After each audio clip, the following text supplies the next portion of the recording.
Assalamualaikum warahmatullahi wabarakatuh. Waalaikumsalam warahmatullahi wabarakatuh.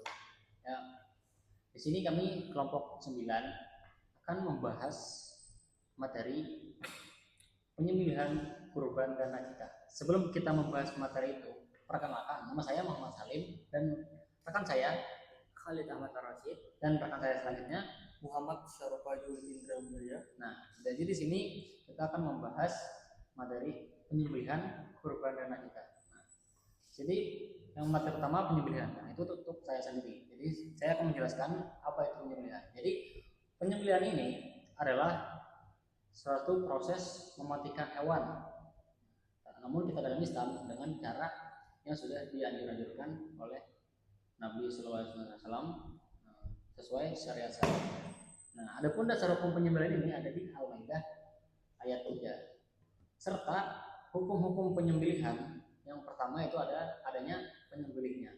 Nah, yang kedua itu adanya hewan yang disembelih, bisa sapi, kambing, ayam, dan lain-lain. Nah, yang ketiga itu ada alat penyembelihnya. Alatnya ini seperti pisau, itu harus tajam. Itu salah satu hukumnya. Ya, yang keempat adalah tujuan penyembelihan, yang dimana tujuan penyembelihan ini harus sesuai dengan syariat Islam. Yang dimana contohnya tidak boleh kita menyembelih hewan untuk merayakan hari-hari seperti Natal apa-apa lain yang menyimpang pada ajaran Islam. Nah, itu adalah penyembelihan. Menarik ya tentang penyembelihan ini. Nah, jadi untuk penyembelihan sendiri ini yang pengen kita tahu nih mengenai penyembelihan. Nah, ini kan penyembelihan pada umumnya itu cuman yang mau disembelih cuma sedikit kan pada umumnya ya. Karena ini menurut Salim gimana nih tentang penyembelihan jikalau penyembelihan tersebut dengan skala besar, misalkan 100 sampai 200 ekor, apakah ada alat bantu yang membantu penyembelihan lebih efisiensi? Jadi kita berkaca tentang efisiensi kan untuk penyembelihan di mana skala-skala besar seperti hewan-hewannya 100, 200 itu kan tidak cukup waktu, bukan memakan waktu yang sangat banyak. Nah, jadi adalah salah satu metode untuk efisiensi waktu, efisiensi hal-hal yang lain untuk penyembelihan ini. Yang itu adalah metode stunning atau pemingsanan atau hewan itu dibuat pingsan dengan alat-alat seperti penyetruman seperti itu. Nah, bisa menggunakan alat-alat itu. Oke.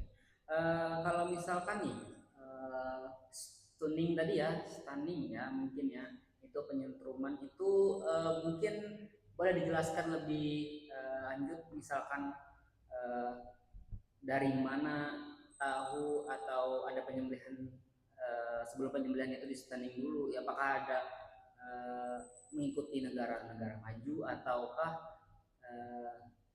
ada memang juga referensi dari Indonesia sendiri, ada yang peternakan yang melakukan hal tersebut, dan juga dari mazhab sendiri bagaimana tuh tentang stunning? Oke, untuk stunning itu sendiri orang Indonesia ini mengambil referensi dari negara luar yang mana itu ada di Swiss itu untuk penyembelihan stunning. Nah, namun kita approve atau kita alih ke Indonesia dengan sesuai syariat Islam. Nah, ya pertanyaan tadi, apakah ada di Indonesia sudah menggunakan stunning, metode stunning ini? Ada, yang itu rumah potong hewan modern yang berada di Surabaya. Nah, itu menggunakan metode stunning.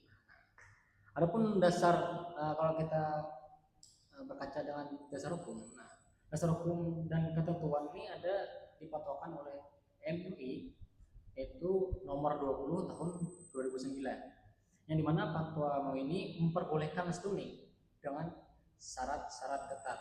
Yang pertama itu adalah tidak mematikan hewan.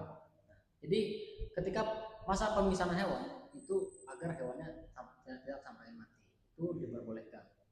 Nah, kan di era sekarang banyak alat-alat yang tradisional, alat-alat yang modern untuk pemisahan.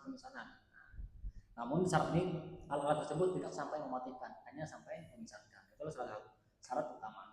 Yang kedua tujuan pemisahannya itu, tujuannya itu lebih tepatnya untuk mempermudah penyembelihan seperti mengefisiensi waktu serta mengurangi penderitaan terhadap hewan tersebut. Yang kedua adalah segera disembelih. Ketika sudah dituning atau pemisahan itu disegerakan untuk menyembelih hewan tersebut. Nah, adapun yang terakhir adalah pengawasan ahli. Itu harus di bawah awasan. Dan tidak mungkin kan untuk melakukan studi ini tidak ada yang para ahli di bidang itu. Nah, itu salah satu syarat-syarat diperbolehkan studi menurut MUI nomor 12 tahun 2009. Nah, adapun pandangan dari imam-imam mazhab tentang studi, namun pandangan imam mazhab ini tidak spesifik langsung membahas tentang studi tersebut. Namun pandang-pandang empat imam ini cuma membahas tentang lebih tepatnya tidak mematikan hewan atau tidak menjadikan hewan itu jadi bangkai. Nah, jadi poin di sini hewan itu jangan sampai mati ketika distuni. Pandangan imam mazhab tersebut begitu. Jangan sampai mati apapun akibatnya. Walaupun dalam proses tuning jangan sampai hewan itu mati. Itu untuk pandangan imam mazhab. Jadi diperbolehkan agar asal hewan itu tidak sampai mati. Oke. Jadi tadi stunning tadi boleh masuk nih. Boleh. Tapi harus tetap sesuai syar'i. Ya, syarat-syarat ketentuan yang sudah kita ketahui tentang penyembelihan. Oke, menarik ya tentang penyembelihan tadi. Oke, kita sudah saja untuk penyembelihan. Kita lanjut ke kurban lagi ya. Silakan untuk saudara penyampaian kurban. Oke, baik. Sedikit tentang kurban ini ya. Nah, jadi kurban ini adalah ibadah yang dilakukan umat Islam pada saat Idul Adha dengan ketentuan waktu tertentu dan hewan tertentu. Nah, tentunya dengan makna kurban sendiri itu adalah suatu penyerahan atau ketakwaan terhadap diri kita terhadap Allah Subhanahu wa taala yang Maha Esa. Nah, jadi dalilnya sendiri pun jelas terdapat pada surah Al-Kautsar, fasholli lirabbika wanhar, yang mengatakan maka dirikanlah sholat kepada Tuhannya dan berkurbanlah. Nah, di situ dikatakan bahwa ini asbabun nuzul surah ini mengenai kita tidak hanya melaksanakan sholat yang kita sebagai kewajiban, namun juga berkurban. Nah, di sini berkurban diartikan untuk menyerahkan bukan daging, bukan darahnya, namun ketakwaan kita, kepercayaan kita kepada Allah itu yang dikurbankan pada hari kurban. Nah, seperti itu. Nah, terus dalam hukum positif yang mana tertera pada di Indonesia itu, hukum positif kan tidak mengatur hukum ibadah kurban itu sendiri sebagai suatu kewajiban. Namun hukum positif ini mengatur untuk misalkan pendistribusiannya benar, terus pemeriksaan hewannya apakah ada penyakit-penyakit atau parasit yang pernah terjadi pada beberapa tahun yang lalu, itu dokter hewan yang meriksa. Nah, makanya di dalam hukum positif itu ada undang-undangnya sendiri tentang kurban ini. Seperti itu.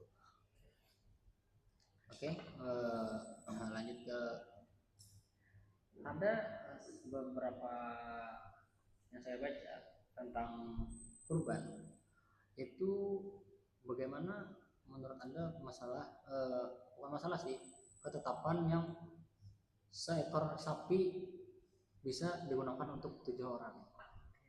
Nah, sedikit menjelaskan ya, pada zaman Rasul sendiri ada hadis yang mengatakan kalau satu ekor unta itu dibagi menjadi 7 bagian. Nah, 7 bagian itu dalam artian itu sudah ketemu tuh bagian-bagiannya, bagian dada, bagian paha kanan kiri, terus kaki depan belakang, depan dua, belakang dua, terus segala macam organ-organnya itu ada pembagian sampai 7. Nah itu diartikan zaman Nabi itu yaitu unta ya kan. Nah itu ada di hadis riwayat Muslim. Nah tertera pada hadis daripada itu makanya zaman sekarang itu kan kita hewan tertentu tadi kan ada kerbau, sapi, kambing, domba. Nah namun yang terkenal di Indonesia cuma sapi dan kambing. Nah kenapa kita di Indonesia itu terdapat kambing? Satu, karena pada saat tertentu misalkan di masjid kita sendiri itu terkenal dengan misalkan oh ini sedikit orangnya tapi kita cuma sampai berlapan. Nah satu orang tadi maka diarahkan kurbannya untuk membeli 1 ekor kambing. Nah jadi itulah mengapa kalau misalkan ada hitungan bagian-bagian pada sapi itu. Nah terus sedikit mengenai pembahasan yang memang kita alami saat ini mengenai kurban ini di pedesaan dengan di perkotaan itu berbeda. Nah maksudnya jadi hewan-hewan kurban yang ada datang biasanya di ibadah kurban itu kebanyakan dari desa-desa. Nah kenapa bisa sampai cuman ada di desa sedangkan perkotaan sedikit? Nah pertama kita perbedaan distribusi atau perbedaan peternakan yang ada. Tentunya kalau di pedesaan itu lahan, kebun dan peternakan itu bisa luas ya kan? Lebih luas untuk si pedesaan. Ya lebih luas. Makanya itu jarang ada peternak itu bikin peternakan di kota. Nah, dan juga biasanya ibadah kurban itu sapinya itu rata-rata ya dari desa gitu. Nah, jarang yang dari kota itu mungkin penjualnya mungkin ya, tapi untuk pendistributor sapi-sapinya itu dari kota. Tuh. Nah, gitu. Jadi hal-hal tersebut itu yang juga menggerakkan ekonomi. Nah, dari kurban ini dikatakan bahwa ibadah kurban ini menggerakkan ekonomi seluruh dunia umat Islam. Contoh bila di Indonesia sapi-sapi itu pembeliannya meningkat drastis, yang mana itu membuat ekonomi bergerak, uangnya berputar ya, berputar. Jadi misalkan petani menjual, mereka dapat uang, nah mereka membelikannya untuk entah itu untuk keperluan yang mana, membelinya itu dari suatu bank misalnya ada hubungan dengan banknya itu, maka akan berputar di bank itu uangnya biasanya. Inilah yang disebut dengan pergerakan ekonomi dari salah satu ibadah umat muslim yaitu ibadah kurban gitu. Jadi tadi adanya sistem penyeimbangan ekonomi ya antara pedesaan dan perkotaan tadi, jadi saling menguntungkan. Saling menguntungkan.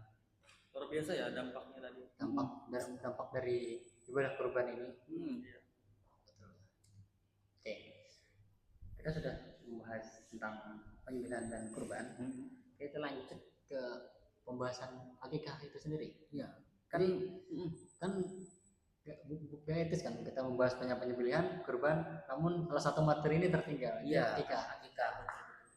Jadi ya betul.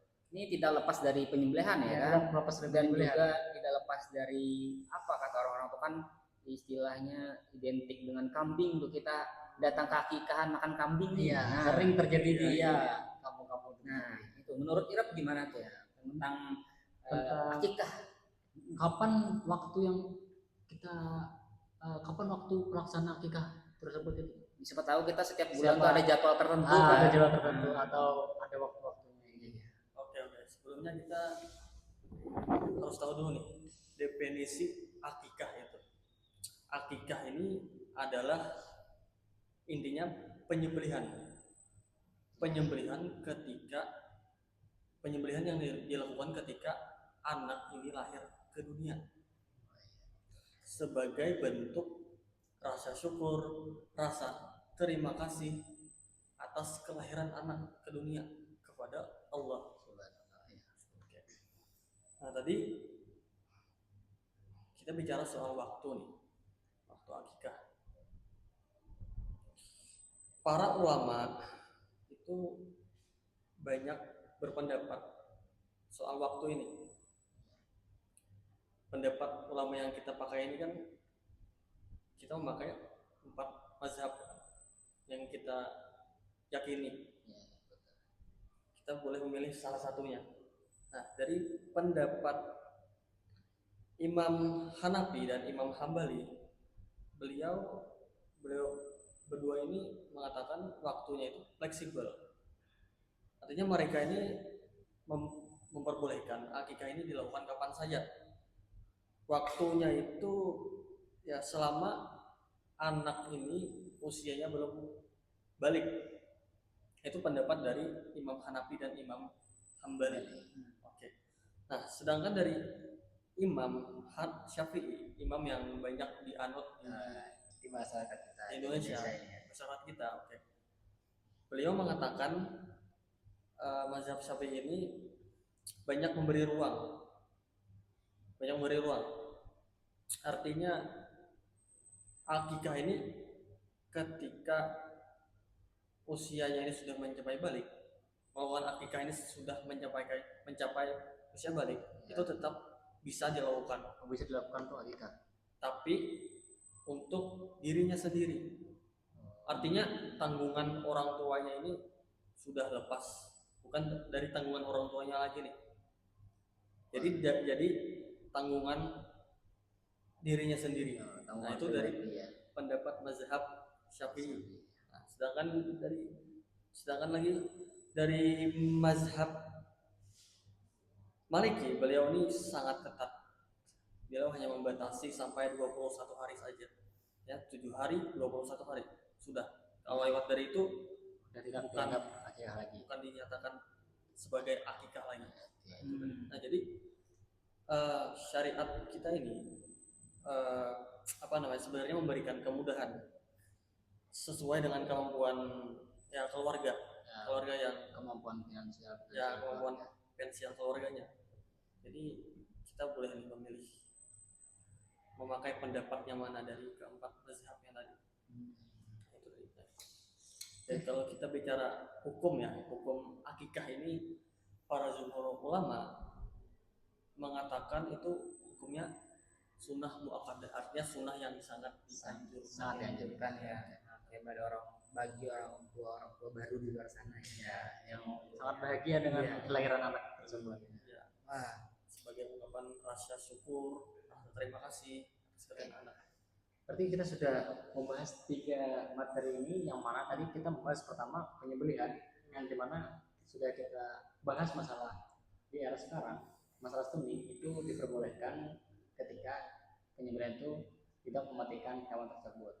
Sedangkan poin di materi kurban yang dimana tadi disampaikan saudara Khalid, yang mana ibadah kurban ini menjadikan efek pertukaran ekonomi terhadap pedesaan dan perkotaan, Saling menguntungkan, penggerak ekonomi lah ya.